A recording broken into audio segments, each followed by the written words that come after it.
सहना भवतु सहनौ भुनक्तु सह वीर्यं करवावहै तेजस्विनावधीतमस्तु मा विद्विषावहै।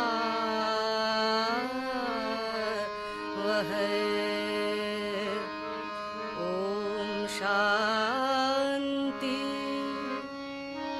शांति शांति।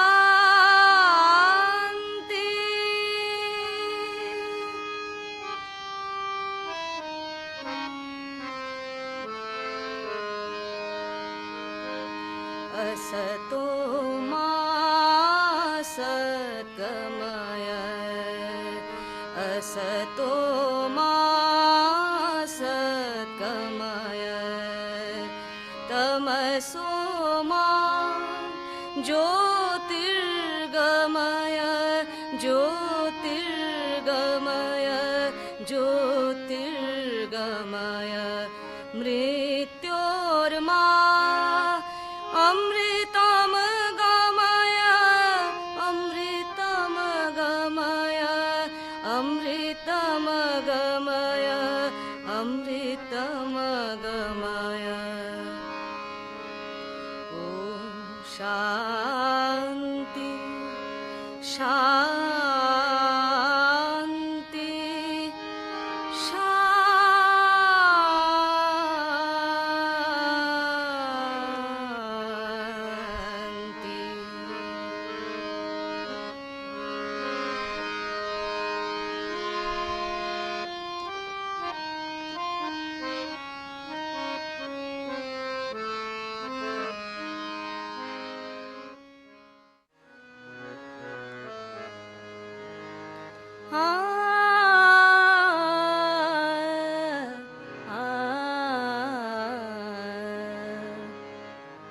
श्री अरविंद सभक्ति प्रणाम श्री अरविंद सभक्ति प्रणाम।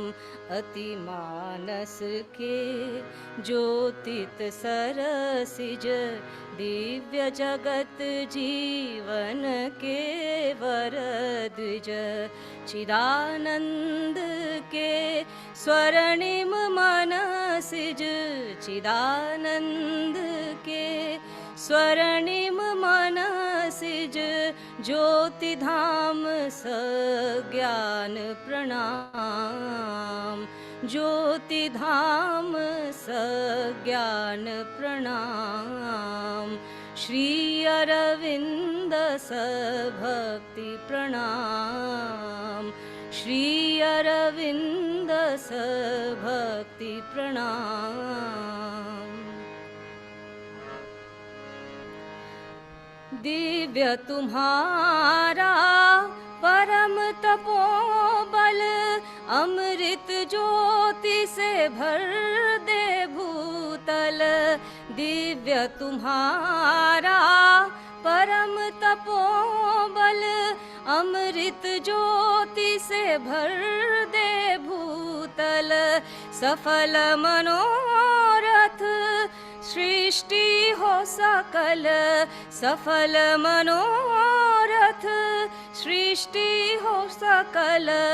श्री ललाम निष्काम प्रणाम श्री ललाम निष्काम प्रणाम। श्री अरविंद सभक्ति प्रणाम श्री अरविंद सभक्ति प्रणाम। विश्वात्मा के नव विकास तुम परम चेतना के प्रकाश तुम। विश्वात्मा के नव विकास तुम परम चेतना के प्रकाश तुम।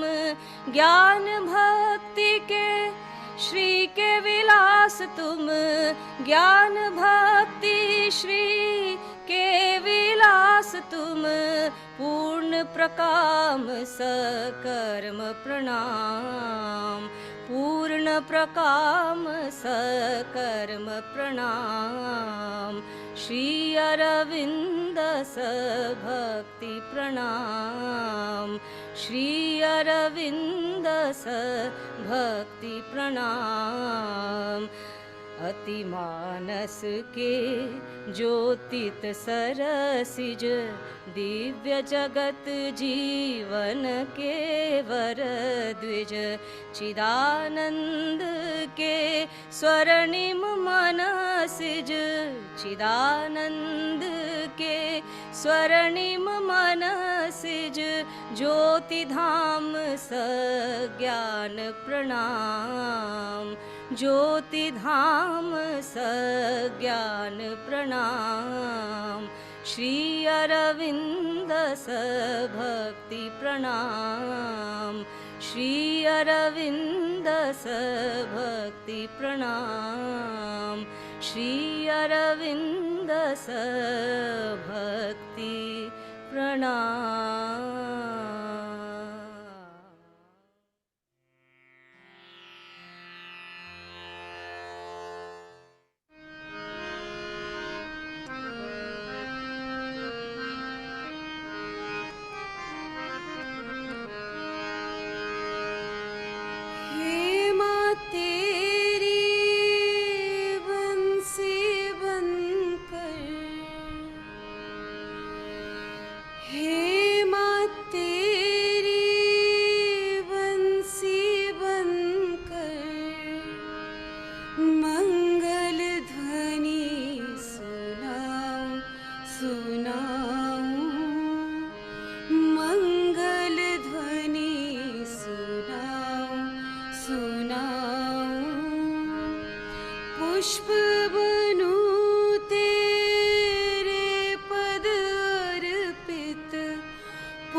दिव्य प्रेम की मूरत तुझ पर श्रद्धा सुमन चढ़ाऊं,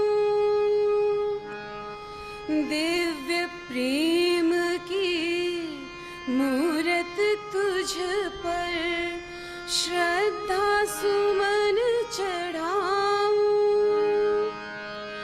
तेरी गोदी में कल्याणी, तेरी गोदी में कल्याणी, आनंदित सो जाऊं, सो जाऊं, धन्य धन्य हो जाऊं, हो जाऊं। हे माँ तेरी, हे माँ तेरी, हे माँ तेरी, बंसी बनकर मंगल ध्वनि सुनाऊं, सुनाऊं।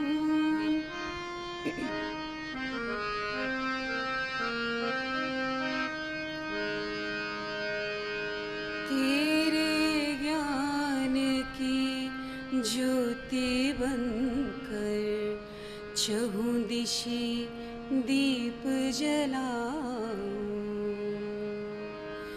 तेरे ज्ञान की ज्योति बनकर चहुं दिशि दीप जलाऊं।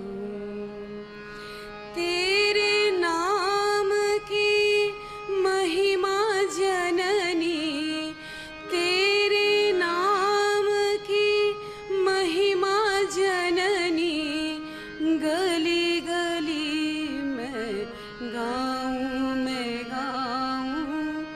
धन्य धन्य हो जाऊं, हो जाऊं। हे माँ तेरी, हे माँ तेरी, हे माँ तेरी, बंसी बनकर मंगल ध्वनि सुनाऊं, सुनाऊं। मंगल ध्वनि सुनाऊं, सुनाऊं।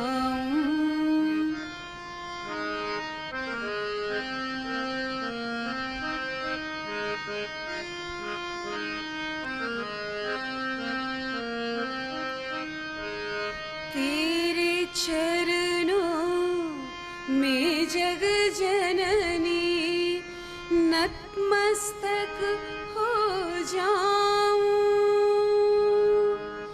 तेरे चरणों में जग जननी, नतमस्तक हो जाऊं।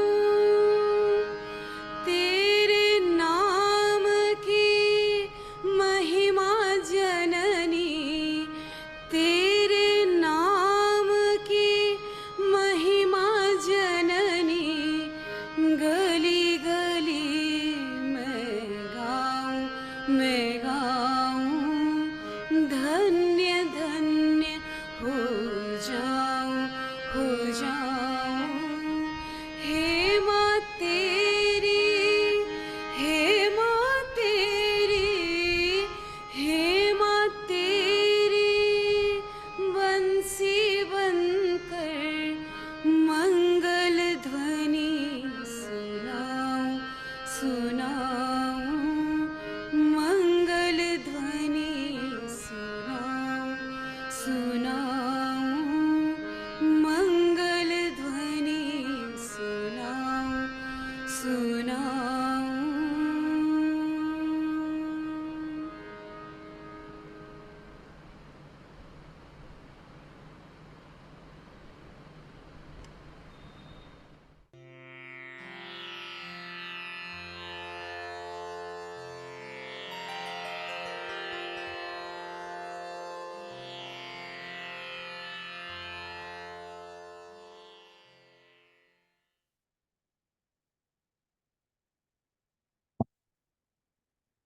Namaste, everyone. I welcome you all to today's special program, the Sun-Eyed Children Award Ceremony. In today's program, we will confer this year's Sun-Eyed Children program to Miss Shubhangi Ghosh, and we'll have addresses from team members of YES, and of course, the awardee, of course.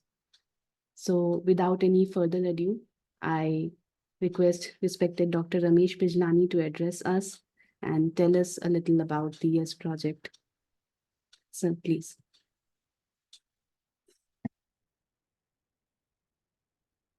Sir, unmute yourself, please. Sorry. Thank you, Arunima. First, let me say why this particular day has been chosen for conferring this award. The 24th of February falls somewhere between two very important dates, the 21st and the 29th of February. The 21st of February is the mother's birthday, and the 29th of February, which comes only once every 4 years, is the supramental day. Now, what is the supramental day? That I will not go much into the details, but supramental is a new principle in evolution. Just as you know, in the course of evolution, matter evolved into life, and creatures which had a life evolved into creatures which had a mind. The next major leap in evolution will be from mind to the supramental. And what will be the implications of this?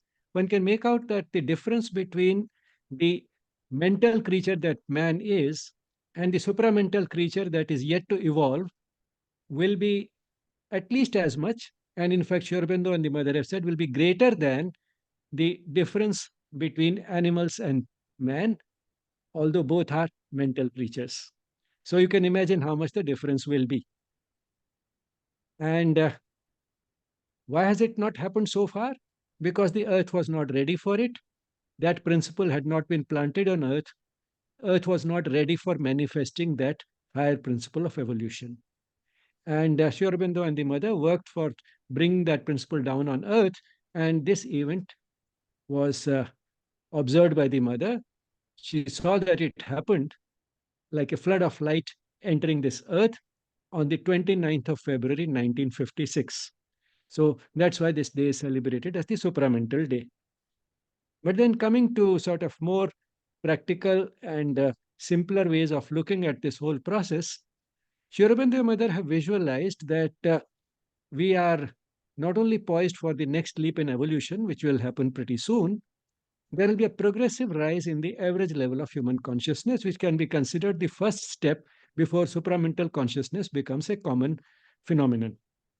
And the implications of that would be that the world will become a much better place to live in, because the way we live and behave depends upon the level of our consciousness. And although there's a wide spectrum in human consciousness, the way the world runs depends primarily on the so-called typical or average level of human consciousness. Since that will go up, the human beings will start behaving much better, living better lives, and that will make the world a better place to live in.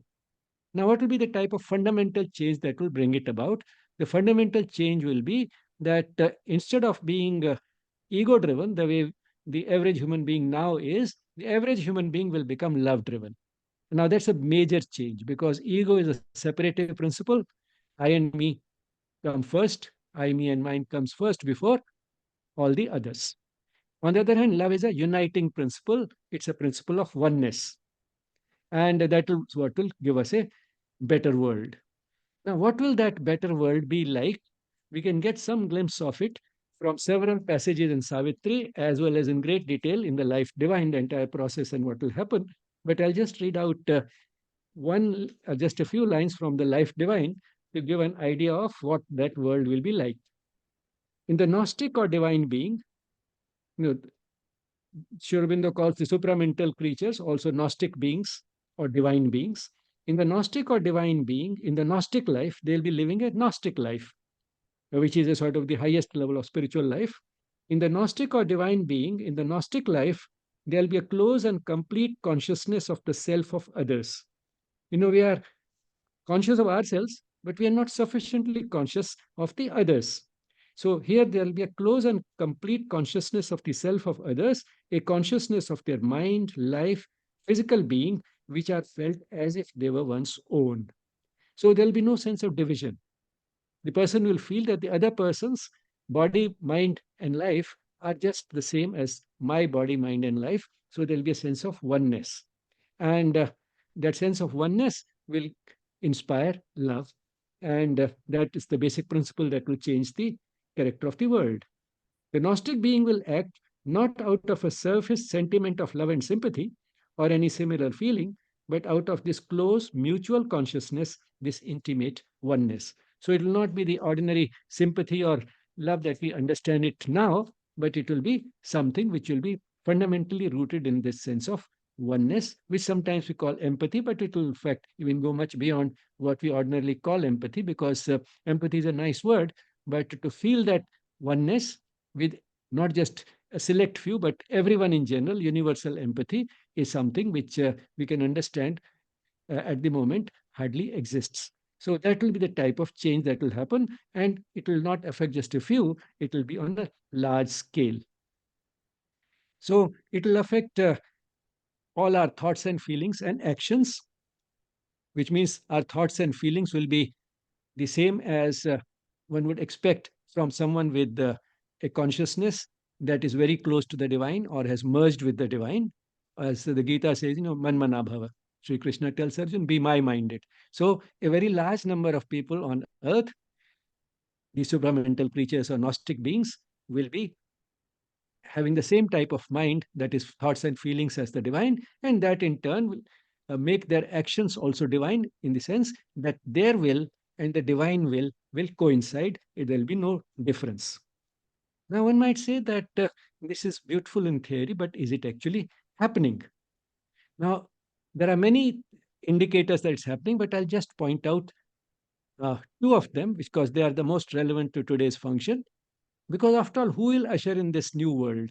It will be the young people and the children who will be born from now onwards. And we find that now, 100 years after Sri Aurobindo and the mother talked about these things, actually, very young children, children as young as 5, are asking very deep existential questions. And when they are a little grown up, when they are teenagers and are making a career choice, they are no longer necessarily looking for careers which give them the maximum money, power, prestige, wealth, name and fame, and so on and so forth. But they are more concerned with combining the career with a meaningful life. And what they mean by that is that life should have a meaning, life should have a purpose, and that I should find in the work that I do, because then only I'll enjoy it. I'll enjoy it not just because I have special talents or abilities or training to do that type of work. I'll enjoy it much more if it also combines purpose or meaning in life, which means, or by which they mean that I should be able to make through the work that I do a difference to the world. The number of such young people is growing. Well, I mean, everybody may not agree, but then Sri Aurobindo has said that it will not be seen very clearly by many people. And in Savitri, he says that the work will in any case go on. It will be done while the wise men talk and sleep.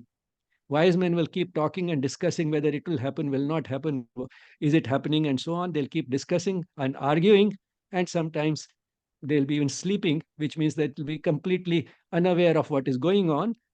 While they are talking and sleeping, the work will still go on, and still they may not believe it, because a few lines later in Savitri says, "Belief should not be till the work is done." When it has actually happened, then only they will start believing in it. So this type of resistance, or you can say uh, conditioned, thinking, which makes us feel that, oh, this can't happen.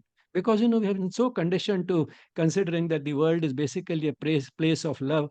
Sorry, the world is will become a place of love, but we are conditioned to thinking the world is a place full of sorrow, misery, and suffering. We take it as a given. And somehow we have to find our path through it as comfortably as we can. And maybe we can expect some blissful existence in some other world far away after we are dead and gone from this world. So that has been this sort of thinking that to which we have got conditioned. But then just because it has been so for thousands of years doesn't mean that it will always be so. And Sri Aurobindo and the mother have not only visualized, but also given the assurance that we are in for a major change very soon. And therefore, since this change is going to happen after thousands of years, many will not believe it's happening, but now many people can see that actually it has started happening. Now, where does the YES project come in here? The YES project, or the Yoga Education and Spirituality Project, uh, its major aim is to make a little contribution to this process. Because while evolution is a natural process, it will go on irrespective of what anybody else does. And maybe it is the divine will that will do it. The divine design will be implemented through mysterious ways.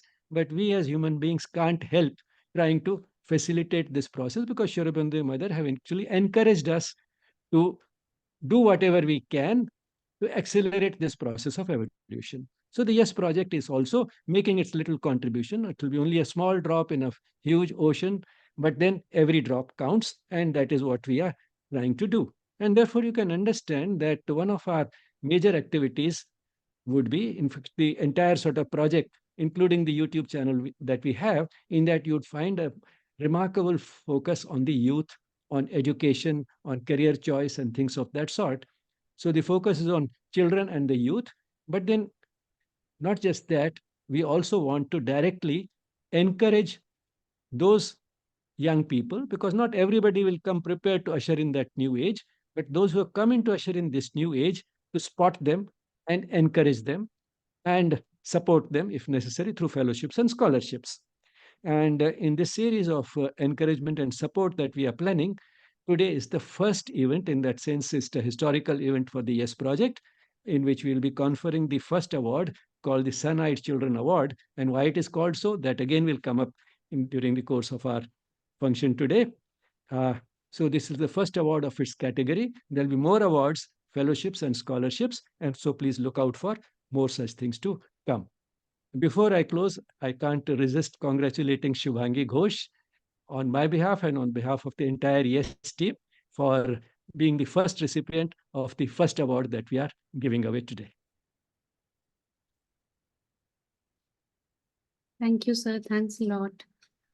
I now invite Ms. Rita Jan to introduce the award and the awardee today's function. Thank you, Arunima, and namaste to all. I'd like to start with a quote from Sri Aurobindo's poem, Savitri. I saw them cross the twilight of an age, the sun-eyed children of a marvelous dawn, the great creators with wide rows of calm, the massive barrier breakers of the world, and wrestlers with destiny in her lists of will, the laborers in the quarries of the gods, the messengers of the incommunicable, the architects of immorality. The quote is a powerful and evocative description of the supramental beings and their mission.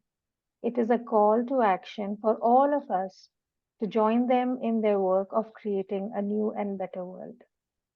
All these phrases refer to people who are special, who have a role in playing and bringing about a new and better world. They are the ones who will lead us into the future. And Sun-Eyed Children Award is one of the example of these. A small effort from the YES Trust, which is giving to encourage young persons who want to follow their passion and build a career, taking an unconventional path in their life, because their aims and aspirations are high and wide, generous and disinterested, to use an expression of the mother. Since it is the youth that is going to lead the march to a better world, we are trying to encourage and support the young people who show promise of contributing to that futuristic vision of Sri Aurobindo and the mother. The award is conferred to Ms. Shubhangi Ghosh. This award would consist of a certificate, rupees 10,000 cash, and a set of books. Shubhangi is a 25-year-old girl, and she's an M.Tech in Biotechnology. But she has chosen to work with underprivileged people in 104 villages across Chhatisgarh in India. As a director of operations in Sustainable India and as a co-founder of Happiness Sharing, her work is deeply rooted in addressing sustainable development goals, and she focuses on good health and well-being, quality education, gender equality, and no poverty. My heartiest congratulations and best wishes to Shubhangi. May you continue to walk on this path with more power and courage. Thank you. Thank you, Rita ma'am. Thanks a lot. So before we hear from Ms. Shubhangi Ghosh, we'll now present the award to her. We can look at the certificates on screen and with the blessings of the mother's music in the background.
Congratulations, Shubhangi. Now I invite you to speak to us and share a little about your inspiring journey.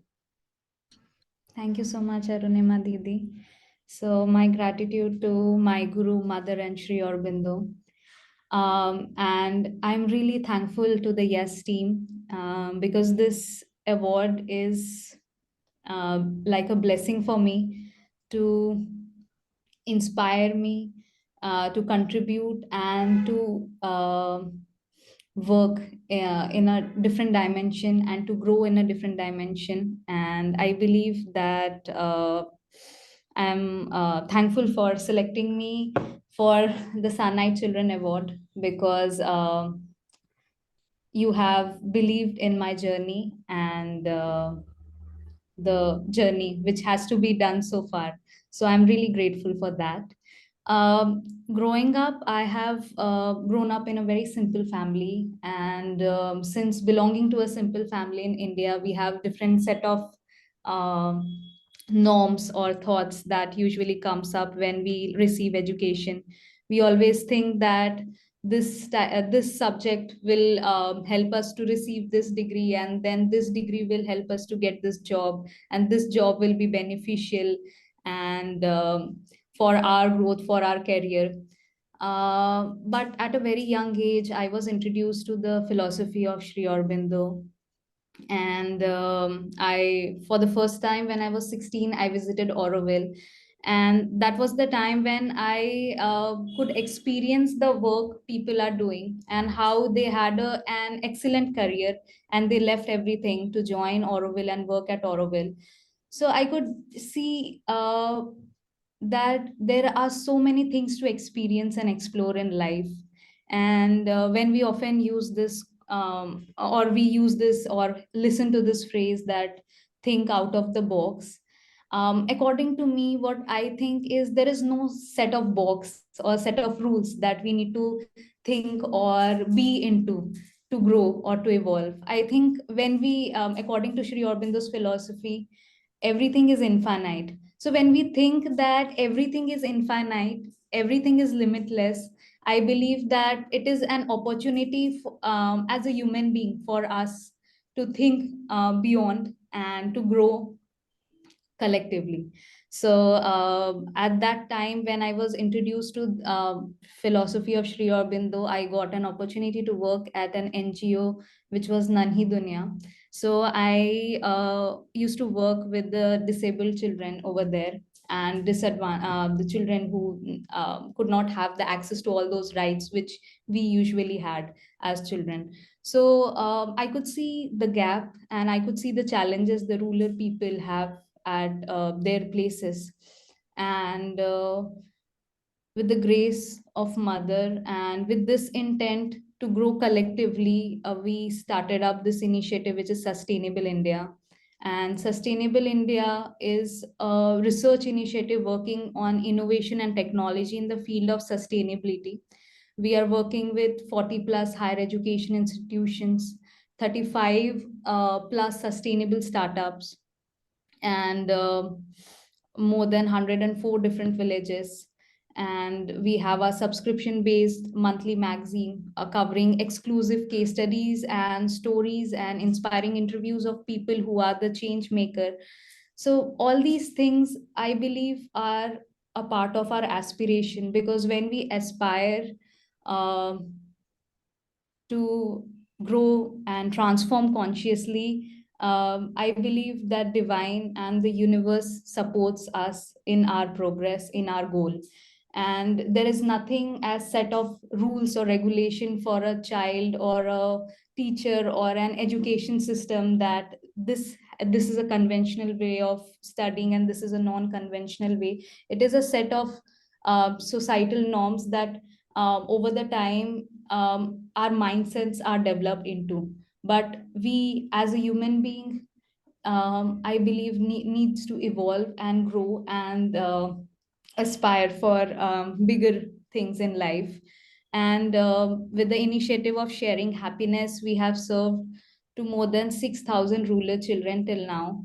And yes, the goal is very large. It is 1.4 lakh rural children, and we are working relentlessly. But again, with this award, I would definitely um think, and I would always remind myself that I should be an instrument and should work and progress and share the love that I have within myself. And uh, the most important thing is to isolate myself from the fact that what we call as ego of what is right and what is wrong, and actually flow with the life. So thank you so much for having me today. I'm really grateful to each one of you and to everyone who has joined us today. And thank you so much for believing in me and inspiring me. And may we have lots and lots of sunlight children in coming years. Thank you so much.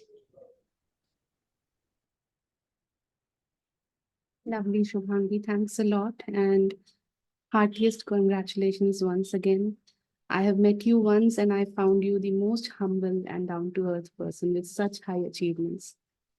We hope that this award gives you the encouragement to keep walking further on this beautiful path that you have chosen, and you keep inspiring many, many more souls along the journey.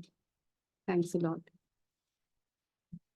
I now invite Dr. Shri Vidya to share about the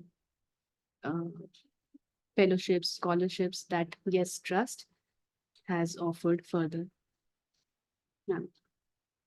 Thank you so much, Arunima. And Shubhangi, what an inspiring journey. I haven't had the good fortune of meeting you in person. I look forward to wherever that happens. And it's so amazing, all that you've done. And God bless. There are a few congratulatory messages in the chat in case you haven't seen them. Messages from Neetu, from Aditi, from Sonika, from Udayji. So our congratulations, heartiest congratulations, and may you do many more than your target that you have set up for yourself. So before I talk about the project fellowships, when I was hearing Shubhangi and I was hearing her talk about conventional and simple family, there's a small piece which I came across in this book of Work and Offering by the mother and Sri Aurobindo's writings. So there's this excerpt which talks about work, and it says damp logs. And basically it says that there is a kind of work which is done only for purely pecuniary and personal reasons. Like the one, whatever it may be done, which is done to earn a living.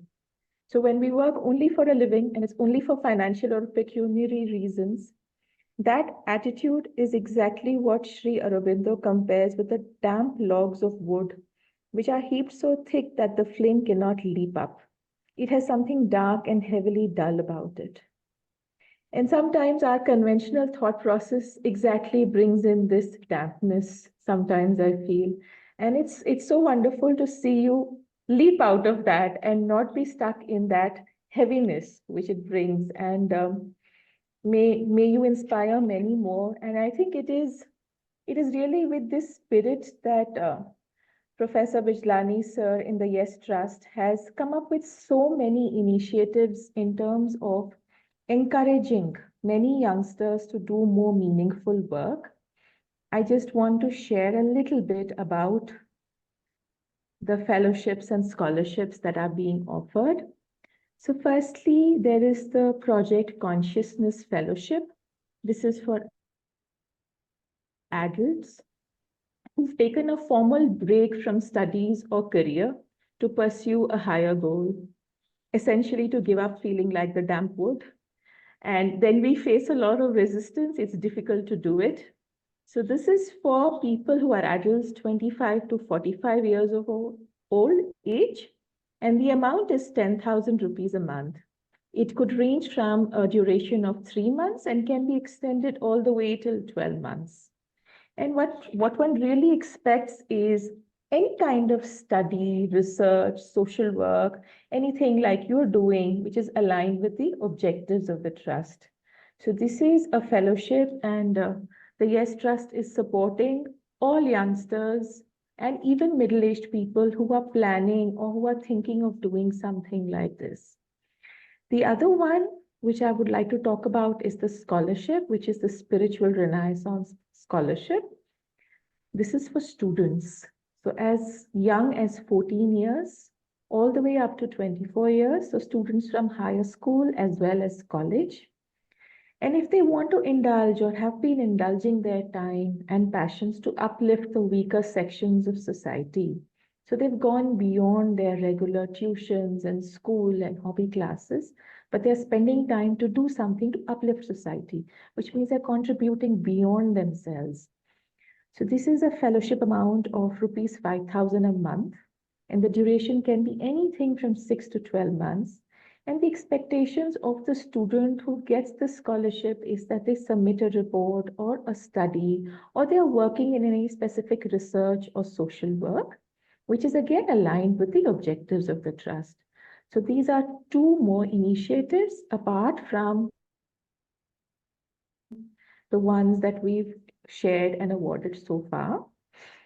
In addition to this is something that I'm happy to announce and reiterate today. On the 12th of January, which was the Youth Day, we have announced the Sunlit Path Awards for 2024. This is an expectation for students as young as 10 years and can go all the way up to 25 years. Any essay, video, painting, which is aligned with the Sri Aurobindo philosophy or with the mother's words, and they're both the same. And the proposed title for the essay is How Sri Aurobindo and the Mother Have Influenced Me. So it's an encouragement to all the youngsters out there to put on their creative thinking hats and compile an essay, a video, make a painting, make something original from their heart. And yes, there are prizes. It could be anything from rupees 1,000 to 5,000 and a set of books, which will further inspire you to read and to grow. And just a reminder, we would like you to submit these by the 30th of June 2024. And the emails are here, which is yes@YESspirituality.com and yes.arunimap@gmail.com. She is, of course, the anchor for our session today. So please spread the word and let's encourage more youngsters, people whom you come across, to engage themselves and to help them also think beyond, because it's probably something that they've also been wanting but didn't know how to go about it. So with this, I end with a small quote which came in a couple of days back on my calendar. At the end of the day, the closer we keep the mother to our heart in terms of our attitude to whatever work we are doing, the more aligned and the more joyful we are. So I close and I congratulate Shubhangi once again. And I wish you the very best. And this is obviously not concluding comments. It's a continuation for many more awards and many more ceremonies. And thank you so much, Shubhangi. Thank you so much, Professor Bijlani, sir. And God bless all. Thank you. Thank you, Dr. Srividya.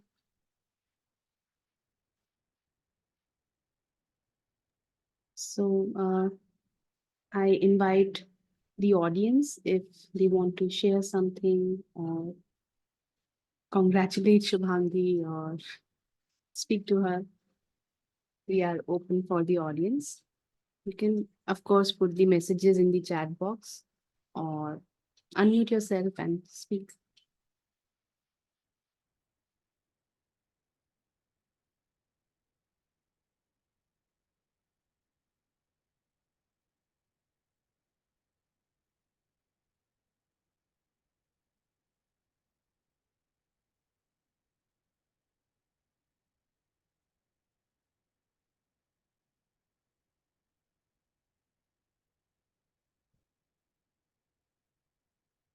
So I think we already have some nice messages for you, Shubhangi, in the chat box. If I can say something. Yes, sure. Okay, so few days back, I think last year, when I met Bijlani sir at the ashram, so we were having a discussion, and I just realized that one thing he just shared, that how our work should be like an offering. So I think that this is something that I keep on reminding myself, and I'm really thankful for that particular line, because when I just remind myself that how our work is like an offering, so the work always comes out to a different kind of perfection that a human mind can't think. So yes, I'm really thankful to Bijlani sir for that sharing with me. Thank you so much. So beautiful, Shubhangi. Thanks. So, yes, sir. Nobody else is saying something. I'll just take a few minutes more. The fact that the world has been so far considered to be a place of sorrow, misery, and suffering doesn't mean that nobody has tried to do anything about it. But the fact is that uh, revolutions have taken place, reforms, but neither reforms, religion, nor revolutions have been able to do it. Democracy and communism also failed. All these were very well intentioned initiatives of different types, but none of them could eradicate these basic problems of human existence. And that happened because at the root of it all is the average level of human consciousness.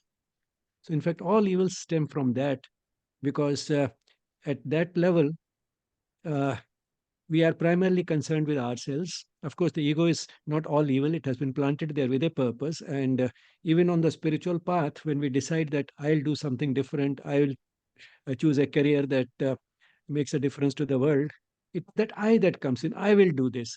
I will not be like everybody else. I'll be different. I'll do something better. Now that ego comes in. But all the same, the fact is that ego is also a separative principle, so it has its negative side. And the result is that in any society, no matter how constituted, even if it is uh, a highly religious society, or whether it is a well-intentioned government like a democracy or communism, whatever it is, in all these things, in all these situations, there'll always be some people who will be either more intelligent or more hardworking, or they'll have more power in their hands. In some way or the other, they'll be more privileged. They'll be born to families which are already privileged. So some sort of they'll be privileged in one way or the other. And when that happens, and coupled with that is this ego, there's a tendency that they will try to corner more than their share of resources.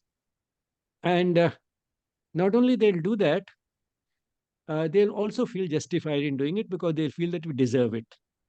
And that leads to inequalities. And inequality leads to injustice because the people who are having these privileges, they also try and formulate the laws and rules in such a way that they justify this type of inequality. So that's how inequality leads to injustice. So inequality, which is originating in this ignorance in a way, because ignorance of the deeper truths of existence, which makes ego look like a lasting fact, and my individual identity separate from everybody else as a final truth, that's a sign of an ignorance of the deeper truths of existence because the consciousness is at a lower level. So the result is that these people, that's the average person, when he's even then the persons are trying to implement a system which is well intentioned or a religion which is well intentioned, what happens is that the inequalities persist, and then they are legalized and justified and made to look very reasonable and legitimate because the rules are framed in such a way, and that in turn leads to all types of cruelty, misery, and suffering. Now, which means that since the root cause is that limited knowledge because of limited awareness or consciousness, the ignorance of the deeper truths of existence, which inspire us towards that oneness, because at the most fundamental level, we are all one. The divisions are real, but they are not final, they are not complete. That is not the deepest reality. Just like, the division between different pots of clay is not a final division. The deepest reality of all the pots is that they're made of clay. So the clay is a much deeper reality than their individuality as separate pots. In the same way, the fact that we are all manifestations of the same divine, or that our souls are basically one, or in simple language, we are all children of the same God. Now, that is a deeper truth than the fact that we are all individuals with separate existence, with a separate, totally separate existence. So, as the level of consciousness goes up, we become more aware of that deeper reality, and that in turn will lead to a chain of oneness, love, and uh, the abolition of this inequality, which is because of this division. So, the rise in the average level of human consciousness goes to the very root of the problems of human existence. And nothing else will be able to eradicate these, all the efforts that have been going on so far, including the efforts that we are making now and encouraging now. But the fact is, that is the route to also raising our consciousness and inspiring others to rise in consciousness. So that is what is the goal. The work that we do, the social work and all that we do, will not make these problems disappear, but it will facilitate that growth in the level of consciousness. So all this work that we are doing does make a difference, at least to some, but more fundamentally what it does is that it inspires faith in the world, that the world is not as bad a place as it is. That itself raises the consciousness, and that it inspires more to do similar things. And that is happening in a big way. Again, a sign of the changing times, the consciousness going up, the number of organizations which are doing this type of commits mushrooming all over the world. Unprecedented growth in such organizations. But then all these are means to a higher end. So all the awards, all the work that the award winners will do uh, are also all means to an end. The end is the rise in the level of human consciousness, which is the only thing that will actually eliminate and eradicate the problems of human existence.